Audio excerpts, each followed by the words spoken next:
Hello and welcome. Long time no space engine. But that's all gonna change right now as I'm back at it. Yes, it's been a while since I've uploaded a space engine video, mostly because my computer troubles that lasted 3 months. But I'm back on track and I can start doing this now. I'm assuming this is where I left off, somewhere around the galaxy, or some galactic cluster, or some such.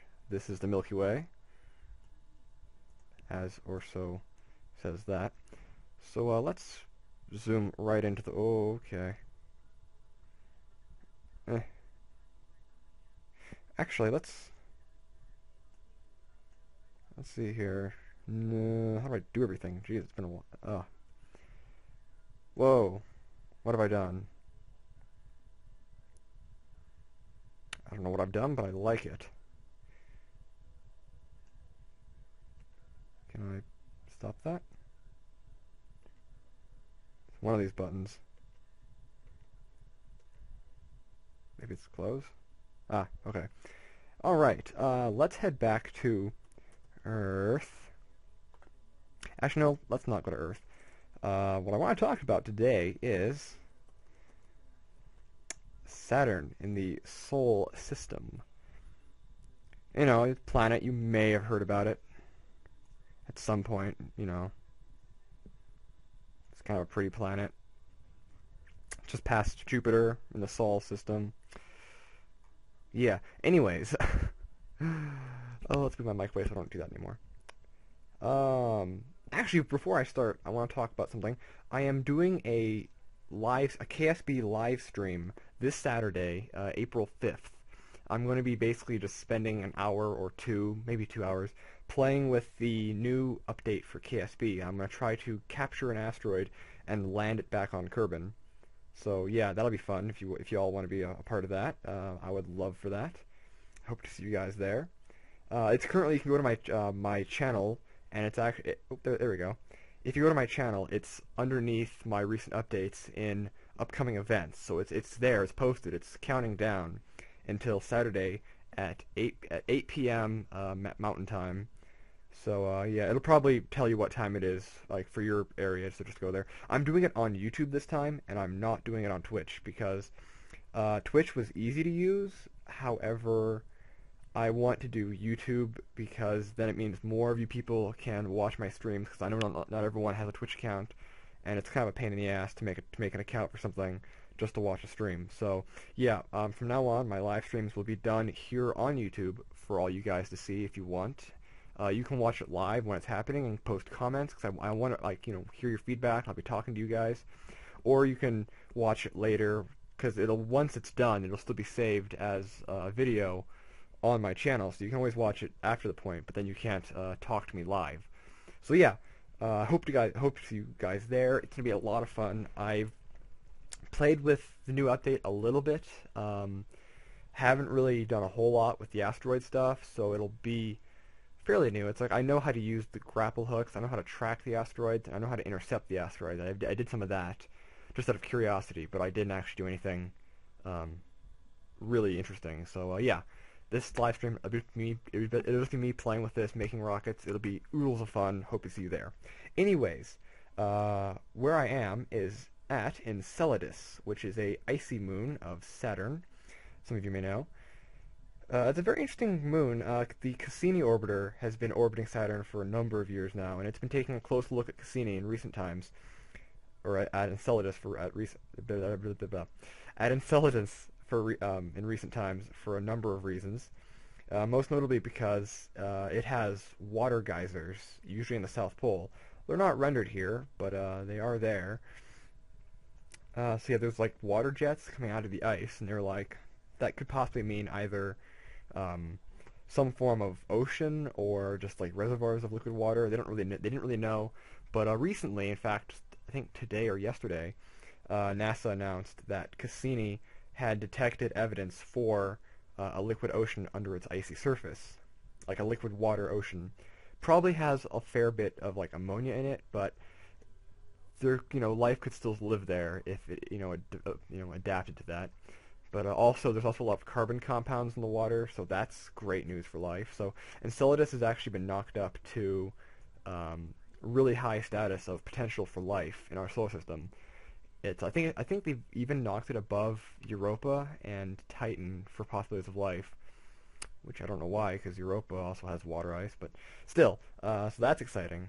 I personally love Enceladus. I love Europa. I love the possibilities. The hell? What's with the light? It's supposed to be like that? It's all like smeary. Huh. Oh, wait a minute. Oh, I know what that is. Okay. Okay. This is kind of cool. But you see how the light, oh, let's back up a little bit. Just get off of Enceladus. My God, Enceladus is bright. Do. Get up to a few meters a second. Get off the moon. Okay. Anyways, what I was talking about before. I'm going to zoom out a little bit and watch the light on the sun. There we go. You see how it gets kind of streaky there? That is from, I think it's Saturn's E-ring. Although, actually, no, wait, I might be wrong with that. I know there's different rings around Saturn. Oh, shit, the E-ring is I think the farthest out ring. Okay, so I think maybe this isn't the E-ring, but still, this is a ring that is, I guess you could say it's maintained by the orbit of Enceladus and some other moons. Because a lot of the moons, like they're called shepherd moons, they keep the rings of Saturn kind of where they are. Like as they orbit, the gravity keeps a lot of the debris in their orbits. So that's what this is that when you kind of zoom in near Enceladus, you can see the light from the sun passing through this ring.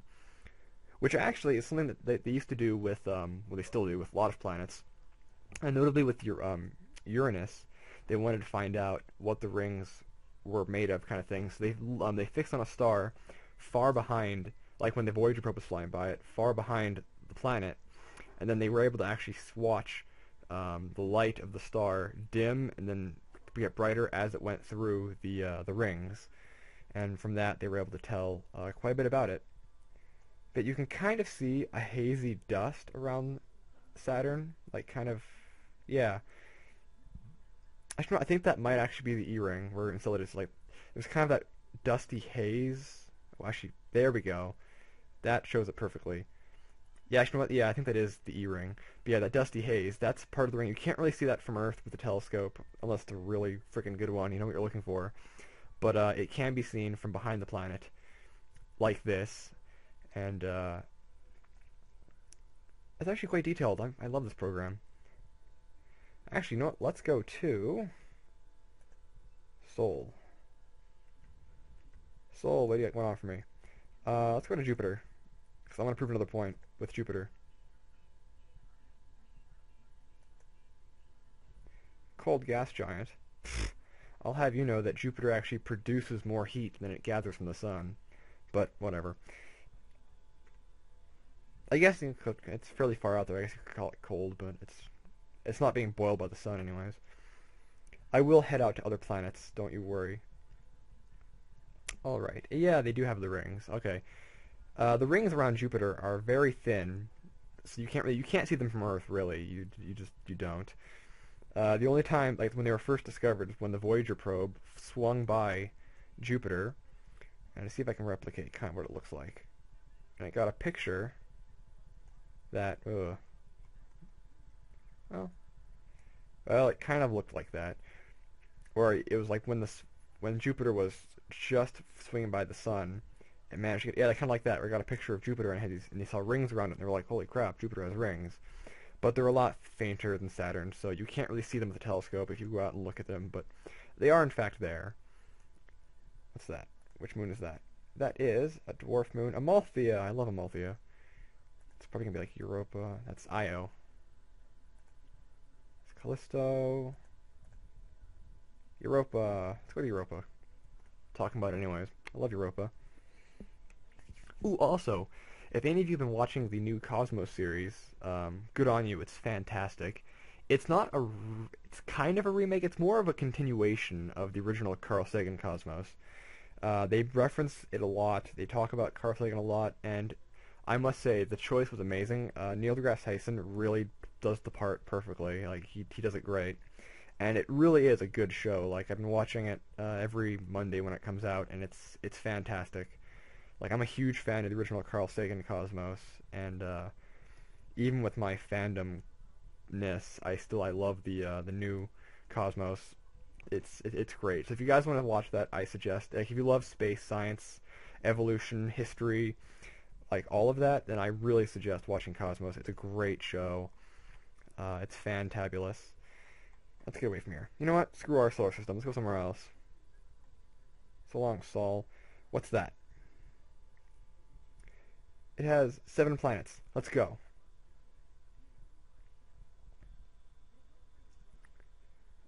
Nope. Menkent. Oh, this is a real star, too. Or it's a binary. I'm sure the planets are theoretical, but whatever.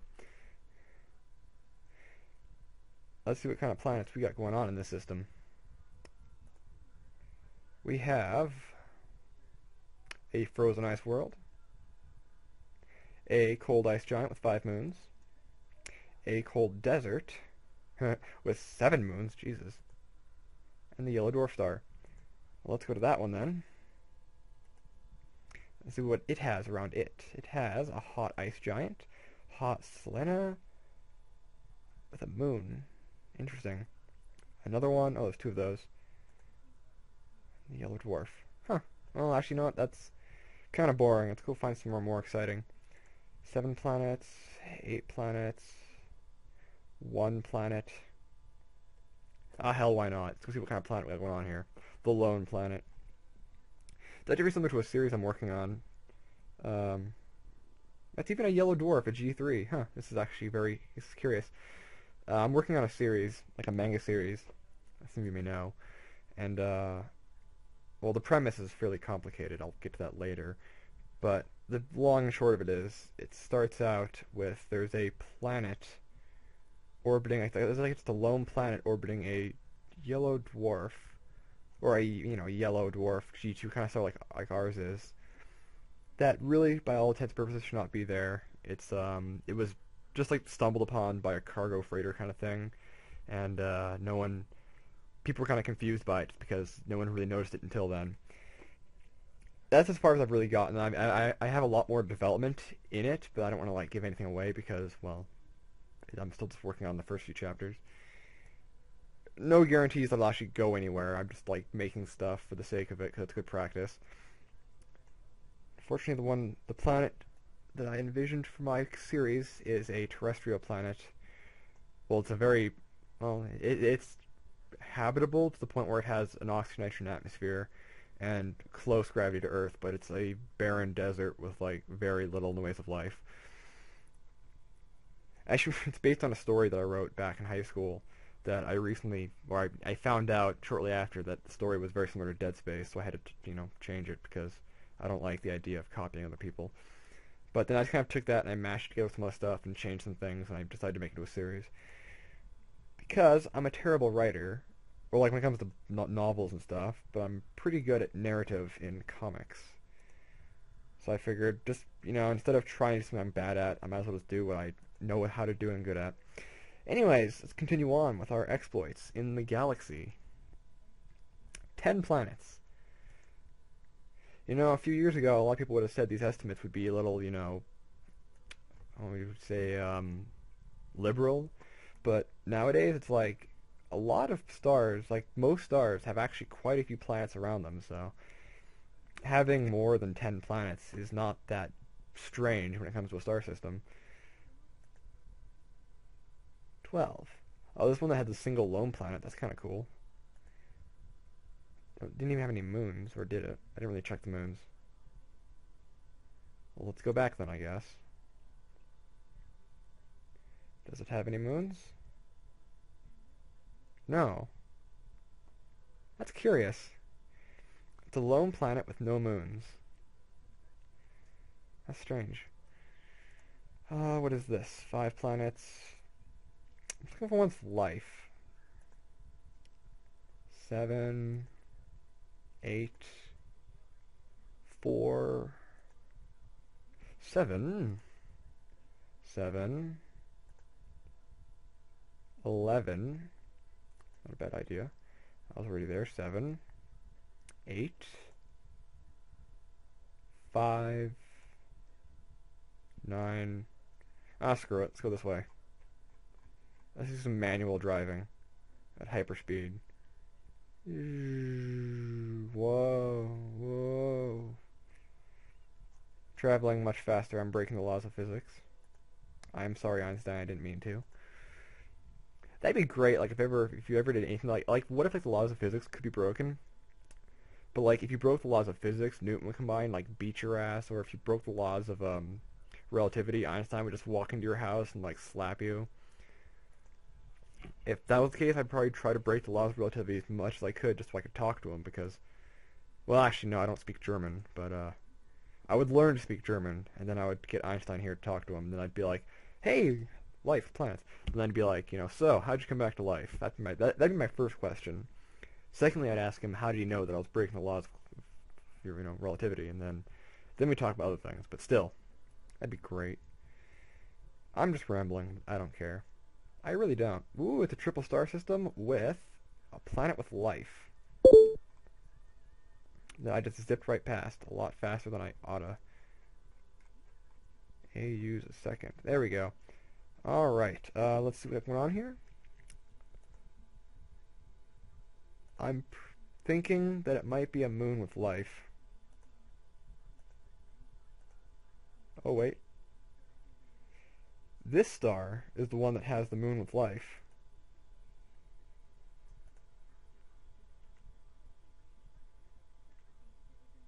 So let's go to that one.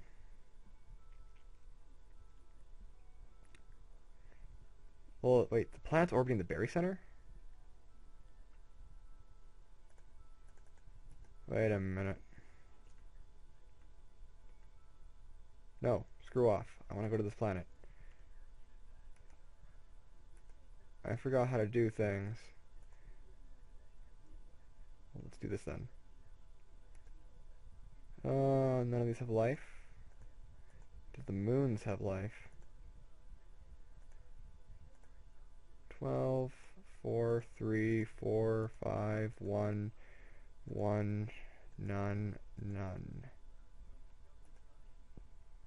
Well, does that have moons with life? No, no, no. It does have one with life. I'm kind of intrigued by this. But I'm afraid to get too close because I'll zip right by it. Is it this star? No, that's the other one. Okay, is it this one?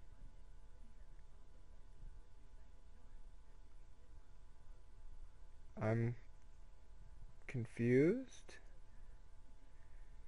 Alright, now how do I turn on orbital display then? There we go. That's the barycenter right there. That star. 2. Oh, there we go. Let's go there. Whoa. So it's not letting me just zip there because I haven't clicked on it. So I'm just gonna try to get close to it manually.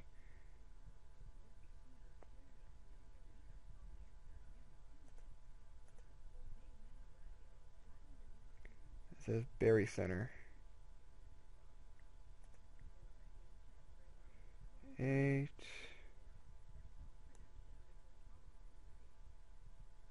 That's a planet.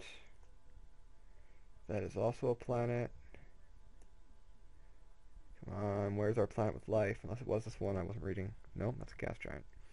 Has no moons with life. I'm thinking it's that one. That just says it's the barycenter. Oh, well, I guess it's working now. Let's get rid of that.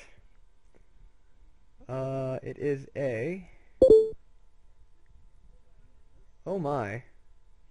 That's what I was clicking on to. I wasn't clicking onto the planet, I was clicking onto the barycenter. There's the hot terra with life. And it is binary binary paired up with a cold desert with a moon. But we don't care about that. Actually, here, see if I can accelerate time so I can watch this. That's magnitude. I don't care about that. Is this time? That's exposure. Is this time? No, that's labeled.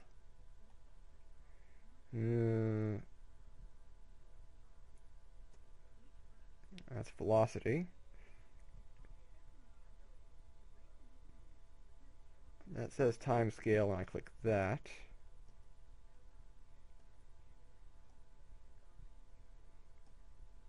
Wait a minute.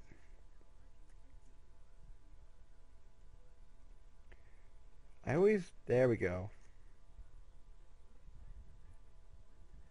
Actually, let's speed it up and let's back up and see what this looks like from afar, like this whole star system.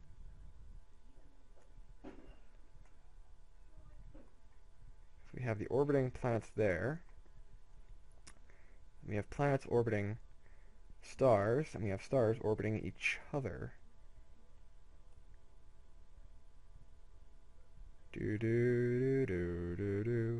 Oh shit, it's 21 minutes. I should probably land on this planet before I lose my crap. Why does it say moon? It's not a moon, it's a Terra, or it's a planet. Unless it's like a binary moon of the desert.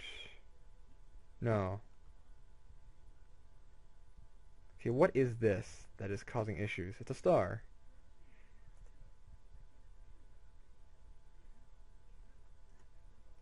Not gonna lie, I'm kinda confused.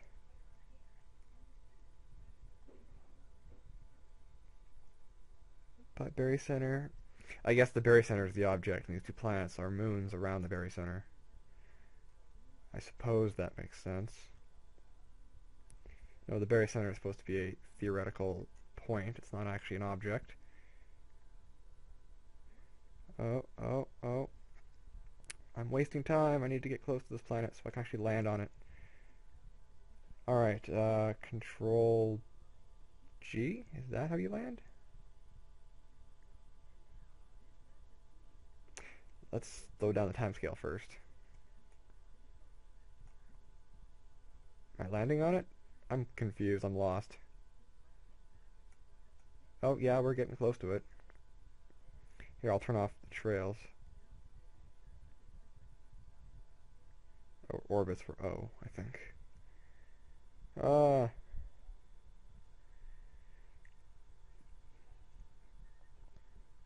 Huh. Somehow landed. Wow, my game freezes and glitches. Oh. I think I broke something.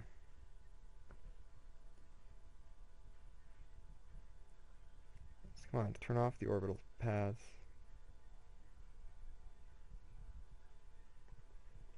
There we go. Well then. Let's see if I can look down. I want to look down at the planet. Come on. Just loading all the terrain. It's being a little slow and dodgy. Let's speed it up so I can get into the daytime, because screw the night. Because I actually haven't looked at this planet up close. So I need light so I can do that. Wow, it's kind of dodgy today. Oh well. Shit happens. Oh, here we go. Sunrise on an alien planet. Let's stop the time. Come on. Or you can not. Oh, that's when my game crashed. So I guess I'll leave it there for now. Yeah, I'll leave it there. Thank you all for watching. I hope you enjoyed. I hope to see you at my live stream. That'll be great. And, yeah.